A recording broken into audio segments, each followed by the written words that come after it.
চলমান পরিস্থিতিতে বিএনপির বিরুদ্ধে জামাত সেক্রেটারির কঠিন বার্তা। জামাত কি করবে সাফ বার্তা, সাফ বুঝিয়ে দেওয়া হয়েছে, সবকিছু স্পষ্ট করে দেওয়া হয়েছে, এইসব ক্লিয়ার। আমি জামাতের লোকজনকে বলবো, গেট প্রিপেয়ার্ড, গেট রেডি। এই নতুন বাংলাদেশ, যে বাংলাদেশটা দ্বিতীয়বার স্বাধীন হয়েছে, এই বাংলাদেশকে কিছুতেই ব্যর্থ হতে দেওয়া যাবে না। হ্যাঁ, সন্ত্রাসীদেরকে শায়েস্তা করতে হবে। এবার যদি সন্ত্রাসের কোমর ভেঙে দিতে পারেন, বাংলাদেশ সোজা হয়ে দাঁড়াবে। বাংলাদেশে সন্ত্রাস ছেড়ে রাজনীতি করতে বাধ্য হবে।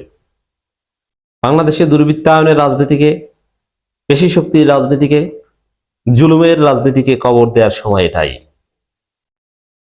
এই জন্য বলবো, জামাতকে রেডি থাকতে হবে।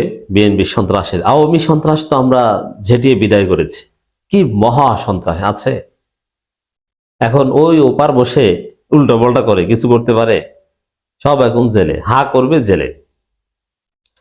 এখন এবার বিএনপি সন্ত্রাস এবার যদি আমরা থামিয়ে দিতে পারি, আপনারা পারেন, তারপরে বাংলাদেশের রাজনীতি হবে ইউরোপ আমেরিকার মতো সভ্য। ভালো মানুষ, ভদ্র মানুষ রাজনীতি করবে, প্রতিযোগিতা থাকবে, একে অপরের বিরুদ্ধে কথা বলা থাকবে। যেমন যুক্তরাষ্ট্রে ডেমোক্রেট এবং রিপাবলিকানদের মধ্যে কথার লড়াই আছে, সর্বোচ্চ ধাক্কাধাক্কি হবে, কিন্তু লাশের রাজনীতি হবে না, মারামারি হবে না, নারী নির্যাতন, নারীদের উপর হামলা, এগুলো হবে না। তো দর্শক, আপনারা জানেন যে বিএনপি বাংলাদেশে হঠাৎ করেই হিংস্র হয়ে উঠেছে, আওয়ামী রূপ ধারণ করেছে।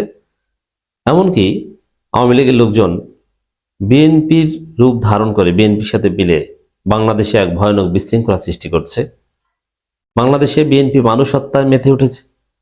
তারেক রহমানের রক্তে, তারেক রহমানের হাতে রক্তের দাগ, এবং তারেক রহমান নিজেই খুনের নির্দেশদাতা,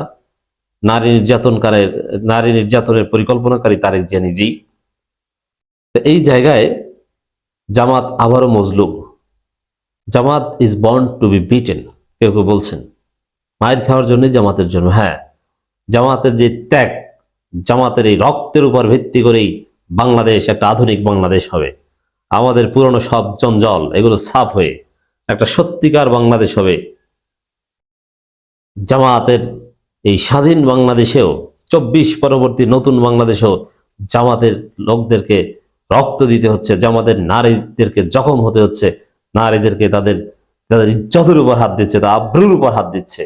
এই যে স্যাক্রিফাইস, ত্যাগ, এইটার উপর ভিত্তি করেই বাংলাদেশ আধুনিক বাংলাদেশ হবে, আমাদের আপনাদের স্বপ্নের বাংলাদেশ হবে।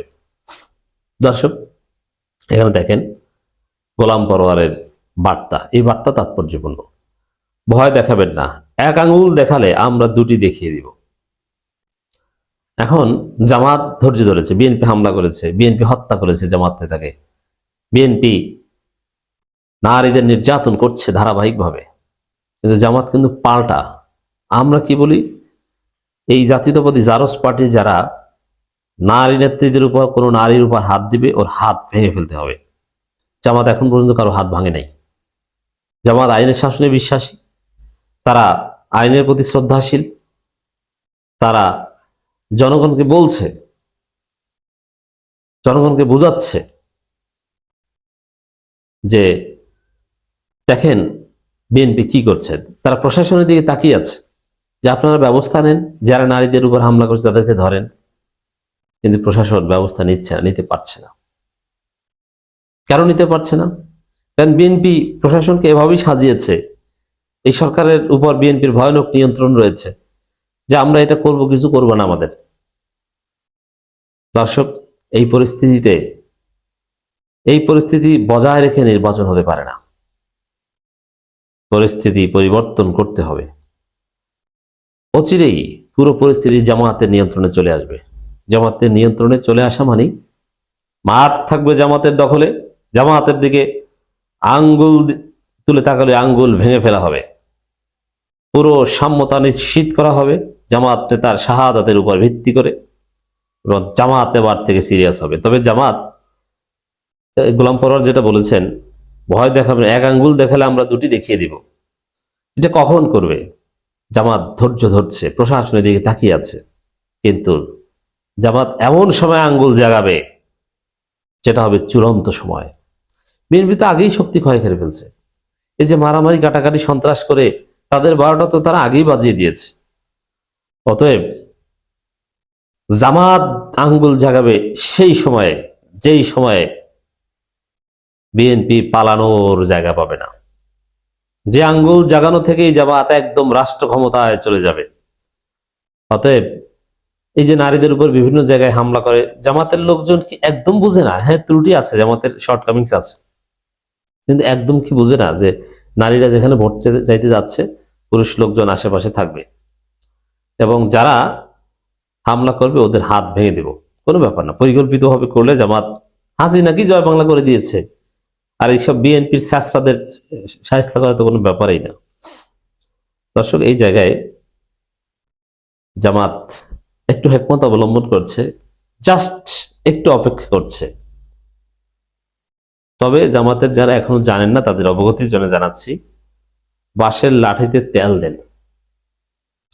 প্রয়োজন হলে হাসিনা বাহিনীকে যেরকম পেটাতে হয়েছে ওইরকম পিটিয়ে শায়েস্তা করতে হবে। এবং এই ইউনূস সরকার বিএনপি সন্ত্রাসীদেরকে গ্রেপ্তার করতে, তাদেরকে পিটাতে বাধ্য হবে। অতএব আপনারাও লাঠি রেডি রাখেন। যেসব এলাকায় এখনো লাঠি রেডি রাখে নাই তারা রাখেন। কাউকে হুমকি দেওয়া যাবে না, বেশি ভয় দেখাবেন না। আপনি যে আঙ্গুল দেখাবেন, আমাদেরও সে আঙ্গুল আছে। আপনি একটা দেখালে আমরা দুইটা দেখিয়ে দেব, এমনটাই হুঁশিয়ারি দিয়েছেন বাংলাদেশ জামাত ইসলামের সেক্রেটারি জেনারেল খুলনা 5 আসনের প্রার্থী মিয়া গোলাম। এই জন্য জামাতের যেসব আসনে, যেসব এলাকায় জামাতের লোকজন আঙ্গুল তাড়া করাতে পারে এবং যেসব জায়গায় বাঁশের লাঠিতে তেল দিয়ে রেখেছে, ওই সব জায়গায় বিএনপি সন্ত্রাসীরা তার সাহস করে না। অতএব গেট রেডি। জামাত ছাড় দিবে না।